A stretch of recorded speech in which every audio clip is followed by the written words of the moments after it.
दोस्तों, बहुत पुराने जमाने की बात है। एक गांव में एक युवक रहता था। वह शिकारी था, लेकिन वह दूसरे शिकारियों की तरह नहीं था। उसने अपनी पूरी जिंदगी में कभी किसी जानवर को नहीं मारा था। वह किसी जानवर को मारने के लिए हाथ उठा ही नहीं सकता था। बस उसके पास एक जाल था और एक बांसुरी थी, जिस पर वह बहुत सुरीली धुन बजाया करता था। वह रोजाना जंगल में जाता और जाल बिछा के कुछ दूर चला आता और जाल से कुछ दूर जाकर बांसुरी बजाने लगता। उसकी बांसुरी की मधुर आवाज सुनकर परिंदे उड़ते चले आते। वह इंतजार करता और जैसे ही कोई परिंदा उसके जाल के पास आता, वह रस्सी खींचकर उसे जाल में बंद कर लेता। फिर वह अपने घर चला आता।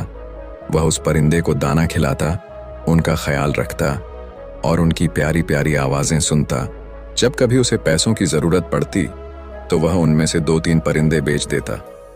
परिंदों के इस शिकारी का एक बेटा था जिसका नाम कबीर था। कबीर अभी छोटा ही था कि उसके पिताजी बीमार पड़ गए और उसका देहांत हो गया। अब कबीर और उसकी अम्मी अब दोनों अकेले रहते थे। उनके पास जो पैसे थे वह जल्द ही खत्म हो गए और उनके पास खाने को कुछ न रहा। जिंदगी बड़ी मुश्किल से गुजरने लगी। कबीर छोटा था मगर बहुत हिम्मत और साहस वाला था। कामकाज में अपनी अम्मी की मदद करता और जो वक्त मिलता उसमें वह जंगल चला जाता, जहां उसके पिताजी परिंदे पकड़ा करते थे। आखिर एक दिन उसने अपनी माँ से कहा कि माँ, अब मैं बच्चा नहीं रहा। अब मैं 16 साल का हो गया हूँ। पिताजी के जाने के बाद आपने बहुत मेहनत की है। अब आप मुझे पिताजी का जाल और बांसुरी ला दीजिए। कल से मैं भी जंगल जाकर परिंदे पकड़ूंगा। उसकी माँ जानती थी कि वह बड़ा बहादुर लड़का है और जंगल का चप्पा चप्पा उसने देख रखा है, इसलिए उन्होंने उसे बांसुरी और जाल लाकर दे दिया। अगली सुबह कबीर जल्दी उठ गया और जंगल में चला। उसे ना किसी चीज का डर था और ना ही यह ख्याल के रास्ता भूल जाऊंगा, क्योंकि वह जंगल के एक एक हिस्से को पहचानता था। घने जंगल में दूर तक निकल गया और बांसुरी बजाने लगा, लेकिन पूरे दिन में एक परिंदा भी उसके पास न आया। आखिर जंगल में शाम का अंधेरा फैलने लगा तो वह थका हारा खाली हाथ घर लौट आया। उसकी माँ जानती थी कि यही होगा। परिंदे पकड़ना इतना आसान नहीं है कि कोई एक ही दिन में यह काम सीख ले।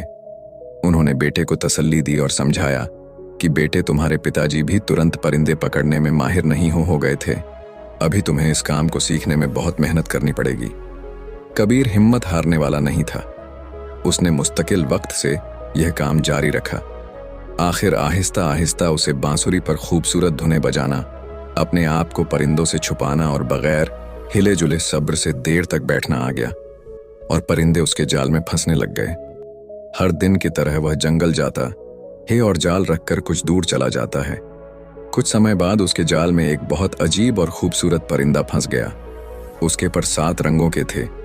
उसे वह खुशी खुशी अपने घर ले आया और उस परिंदे को एक पिंजरे में बंद कर दिया। अगली सुबह जब वह उठा तो यह देखकर हैरान रह गया कि परिंदे ने एक खूबसूरत अंडा दिया था। वो अंडा भी 7 रंगों का था। कबीर ने सोचा कि यह अंडा बाजार में जाकर बेच देना चाहिए ताकि कुछ पैसे मिल सके। जब वह अंडा लेकर बाजार पहुंचा तो उसे दुकानदार ने देख लिया। यह दुकानदार बहुत चालाक और लालची था। उसका काम ही गरीब लोगों को धोखा देना और सस्ती चीजें महंगे बेचना था। कबीर के हाथ में रंगीन अंडा देखते ही उसने तुरंत आवाज दी, सुनो, क्या यह अंडा तुम्हें मुझे बेचना है? मैं इसे खरीदता हूं। कबीर पहले से ही जानता था कि वह दुकानदार बुरा आदमी है। उसकी चालाकी और लालच देखकर कबीर ने कहा, हाँ, लेकिन इसकी कीमत 15 रुपए लगेगी। दुकानदार ने कहा, ठीक है। कबीर को यह देखकर हैरानी हुई कि चालाक दुकानदार ने उस अंडे की कीमत कम करने की कोशिश नहीं की और उसे 15 रुपए देकर अंडा ले लिया। कबीर ने बाजार में वह पक्षी बेच दिया और अपने घर आ गया और वह 15 रुपए उसने अपनी माँ को दे दिए। अगली सुबह उसने देखा कि परिंदे ने फिर एक वैसा ही रंगीन अंडा दिया है। यह अंडा भी उसने बाजार जाके उस चालाक दुकानदार को बेच दिया। इस तरह वह परिंदा रोजाना एक खूबसूरत और रंगीन अंडा देता और कबीर उसे बेच आता। और ऐसे ही माँ बेटे अच्छे से जिंदगी जिन्हें लगे। एक दिन कबीर को विचार आया कि यह चालाक दुकानदार ने मुझसे कम कीमत में अंडा खरीद तो लिया, जरूर उसे बहुत ज्यादा कीमत पर आगे बेचता होगा। यह सोचकर उसने एक दिन दुकानदार का पीछा किया। वह दुकानदार अंडा खरीदकर महल में पहुंचा और कबीर समझ गया कि वह दुकानदार इससे रोज अंडा खरीदकर राजा को महंगे दामों में बेच आता है। कबीर ने सोचा कि क्यों ना मैं खुद अंडा लेकर महाराज के पास जाऊं और ज्यादा रकम पाऊं। उसने ऐसा ही किया। वह महल गया और राजा ने उसे एक अंडे की कीमत 200 रुपये दिए। जब चालाक दुकानदार ने देखा कि कबीर अब उसे अंडे नहीं बेचता बल्कि वह खुद महल में जाकर बादशाह को बेच आता है, तो उसे बड़ा गुस्सा आया। कबीर को सबक सिखाने के लिए वह एक दिन राजा के पास गया और कहा कि महाराज की जय हो, आप कबीर से इतना महंगा अंडा क्यों खरीदते हैं? ये अंडे तो आपको बिल्कुल मुफ्त में मिल सकते हैं। राजा ने कहा, कैसे? दुकानदार ने कहा, महाराज, कबीर के पास एक अजीब और खूबसूरत परिंदा है जो हर रोज यह अंडे देता है। आप उससे यह परिंदा छीन लीजिए, उसके बाद आपके पास अंडा और परिंदा मुफ्त में होंगे। राजा ने अपने सैनिकों को हुक्म दिया कि वह परिंदा तुरंत ले आओ। कुछ देर बाद सैनिक कबीर के घर गए।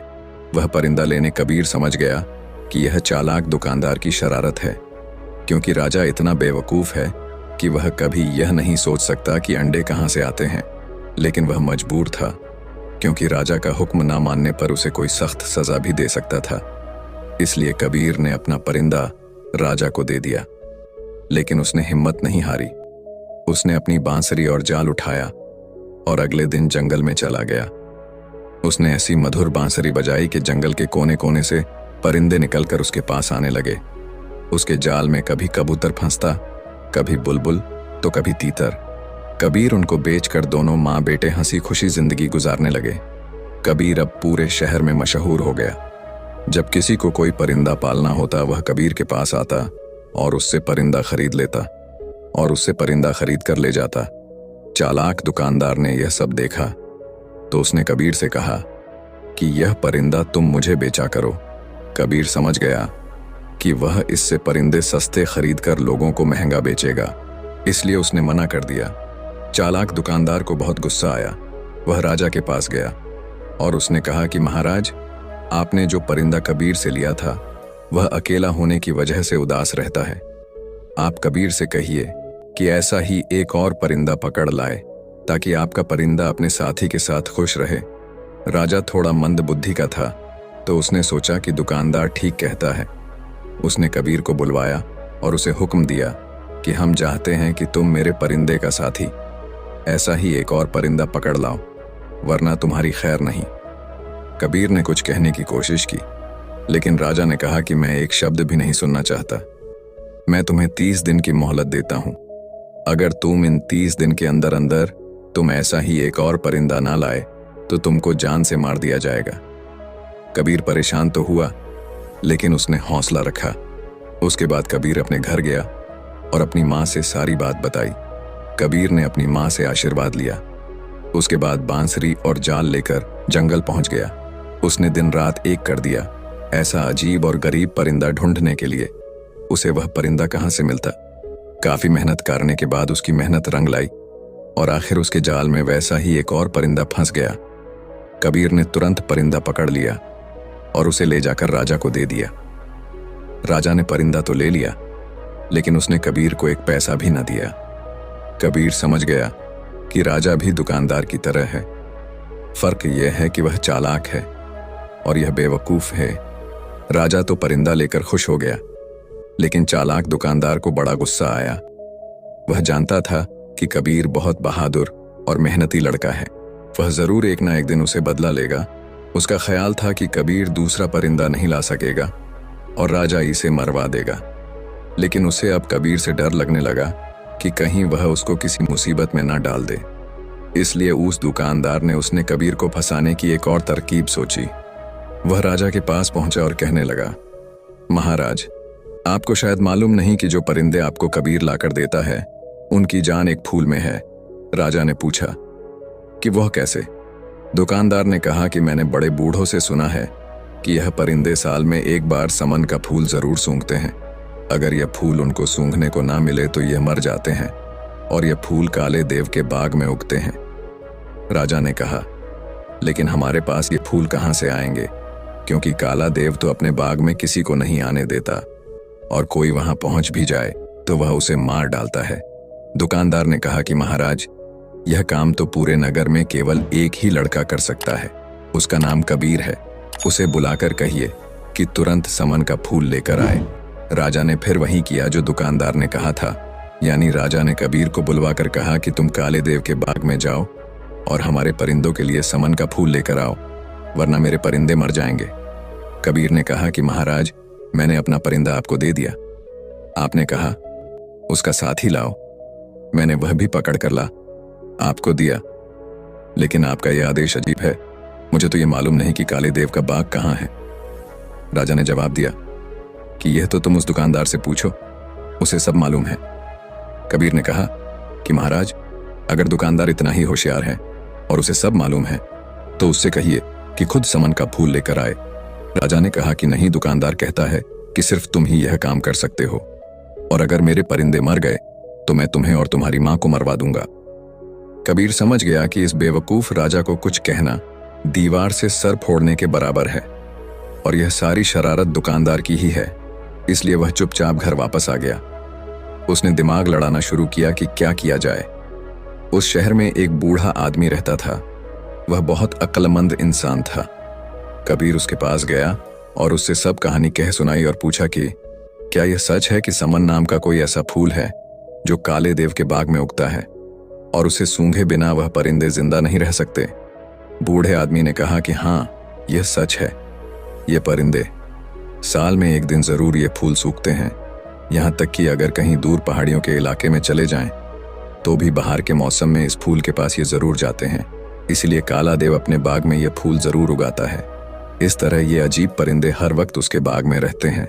कबीर ने पूछा कि अगर मैं उस बाग से वो फूल तोड़ लाऊं तो क्या परिंदे भी उस फूल के पीछे पीछे आएंगे? बूढ़े आदमी ने कहा कि हाँ बिल्कुल, लेकिन उस फूल तक पहुंचना बहुत मुश्किल है। उस बाग का एक ही दरवाजा है और उस काले देव के सिवा और कोई नहीं खोल सकता। कबीर ने कहा कि मैं उसे खोल लूंगा, बस मुझे आप उसका पता बता दीजिए। बूढ़े आदमी ने उसे काले देव के बाग तक जाने का रास्ता बता दिया और यह भी कहा कि बड़े बड़े पहलवान और बहादुर लोग वहां गए थे, लेकिन कोई भी जिंदा वापस नहीं आया। देव बहुत ताकतवर है। तुम कोशिश करना कि किसी तरह तुम छुप कर रहो। अगर वह तुम्हें देख ना सका तो तुम्हारी जीत होगी, वरना वह तुम्हें मार डालेगा। कबीर ने हर बात अच्छी तरह से सुन ली और समझ ली और अगले दिन सुबह ही जाने को तैयार हो गया। वह अब अपने गांव से काफी दूर निकल आया था। वह चलता गया। आखिरकार वह काले देव के बाग तक पहुंच ही गया। वह पहुंचकर उसने देखा कि बाग का एक ही दरवाजा था जो बहुत बड़ा था और बड़ी बड़ी चट्टानों को मिलाकर बनाया गया था। कई पहलवान मिलकर भी उसको हिला नहीं सकते थे। वह दरवाजे के पास बैठ गया, लेकिन वह इतना थका हुआ था कि उसे तुरंत नींद आ गई। उसकी आंख शोर से खुली। शोर ऐसा था कि लगता था कि जैसे आंधी आ रही है। शोर करीब आता जा रहा था।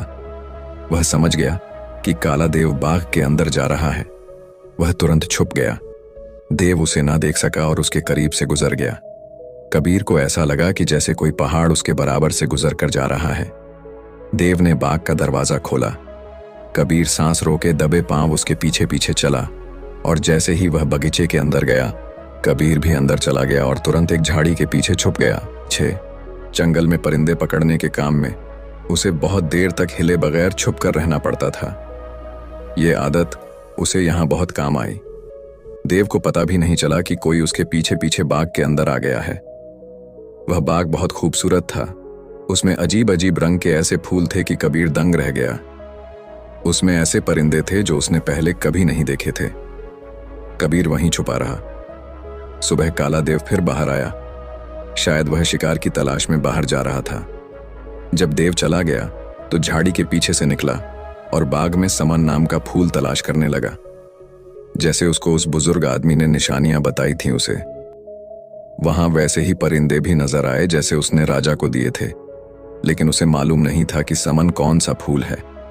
वहां तो बाग में हर तरह के फूल थे। घूमते घूमते उसे एक बहुत बड़ा घर नजर आया। देव उसमें रहता था। कबीर उसके अंदर चला गया। उस घर में 15 कमरे थे। हर कमरा दूसरे से बढ़कर खूबसूरत था, लेकिन पूरे मकान में कोई नहीं था। आखिर जब वह 15वें कमरे में पहुंचा तो उसे किसी के रोने की आवाज सुनाई दी, लेकिन वहां कोई नहीं था। उसे लगा कि आवाज कालीन के नीचे से आ रही है। उसने कालीन उठाया तो फर्श में एक दरवाजा बना हुआ था। उसने दरवाजा खोला तो सीढ़ियां जमीन के अंदर जा रही थीं। वह सीढ़ियां उतरकर अंदर चला गया। नीचे एक और अंधेरा था। वह बहुत अंधेरा था। अब रोने की आवाज तेज हो गई थी। कबीर ने गौर से देखा तो अंधेरे में एक लड़की नजर आई जो टेबल के पीछे बैठकर रो रही थी। उसके लंबे लंबे बाल और वह रो रही थी। कबीर को देखकर बोली, अरे लड़के, तुम यहां कैसे आ गए? तुम कौन हो? तुरंत यहां से चले जाओ। अगर वह राक्षस आ गया तो तुम्हारे टुकड़े टुकड़े कर देगा। कबीर ने कहा कि तुम चिंता ना करो, वह बाहर गया हुआ है। यह बताओ कि तुम कौन हो? लड़की ने कहा कि मेरा नाम चंदा है। वह मनहूस देव मुझे कई साल पहले उठा लाया था, तब से मैं यहां कैद में हूं। कबीर ने उसे नीचे उतारा। उसने फिर पूछा कि तुम कौन हो और यहां क्यों और कैसे आए हो? कबीर ने पूरी बात बताई कि वह किस तरह समन के फूल की तलाश में आया है और अगर फूल ना मिला तो महाराज उसकी मां को नुकसान पहुंचा सकता है। उस लड़की यानी चंदा ने कहा कि समन नाम का फूल सबसे पहले मैंने उगाया था। अगर तुम मुझे यहां से निकाल कर ले जाओ तो मैं तुम्हें समन उगा कर दूंगी। फिर सारे परिंदे तुम्हारे पास आया करेंगे। उसने बताया कि काला देव के स्तंभ में तेज घोड़े भी हैं। कबीर वह गया और उसने 2 घोड़े खोल लिए। उस लड़की ने वह फूल भी तोड़ लिया था। दोनों घोड़े पर सवार हो गए। चंदा को मालूम था कि बाग में एक पत्थर को दबाने से बाग का दरवाजा खुल जाता है। इस तरह दोनों दरवाजे खोलकर घोड़े पर सवार होकर वहां से निकल गए। घोड़े भगाते भगाते दोनों कबीर के नगर पहुंच गए। कबीर की मां अपने बेटे को देखकर बहुत खुश हुई। कबीर ने फिर अपनी मां को सारी कहानी सुनाई। फिर वह दोनों को अंदर ले गए और खाना खिलाया। फिर पूछा कि यह बताओ, जो फूल तुम लेने गए थे वह मिला भी या नहीं? कबीर ने कहा कि मां, जब मैं गया था तो मैंने आपको कुछ नहीं बताया था। फिर आपको कैसे पता चला कि मैं फूल लेने गया था? उसकी मां ने बताया कि राजा के सिपाही रोज आते हैं और पूछते हैं कि कबीर फूल लेकर आया कि नहीं। दोनों अभी बैठे ही थे कि इतने में राजा के सिपाही भी आ गए और पूछा कि तुम फूल लाए या नहीं। इससे पहले कि वह जवाब में कुछ कहता, चंदा ने कहा, हाँ ले आया है। थोड़ी देर में खुद राजा के पास फूल लेकर जाएगा। राजा के सिपाही चले गए तो चंदा ने चाकू लेकर अपनी उंगली में चीर लगाया। खून के 2 कतरे निकले और निकलकर फूल बन गए। चंदा ने कहा कि देव को मालूम था कि मैं इस तरह समन के फूल बना सकती हूं, इसलिए वह मुझे कैद रखता था। अब यह फूल राजा के पास ले जाओ। जब वह फूल लेकर राजा के पास पहुंचा तो परिंदे उदास थे। उन्होंने चहचहाना बंद कर दिया था। फूल देखते ही परिंदों में जैसे जान पड़ गई। वो फिर से बोलने लगे। राजा खुश हो गया, लेकिन चालाक दुकानदार यह देखकर जल गया कि कबीर फिर कामयाब हो गया। दोस्तों, सच कहते हैं कि जिसके हौसले बुलंद हो उसे कामयाबी जरूर मिलती है। दोस्तों, आपने आज के इस वीडियो से क्या सीखा वह मुझे आप कमेंट में बता सकते हैं। इसी के साथ में उम्मीद है कि आपको आज की वीडियो पसंद आई होगी, तो इस वीडियो को उस इंसान को शेयर करें जिससे यह कहानी सुनने की जरूरत है और उसी के ठीक बाद चैनल को सब्सक्राइब करें।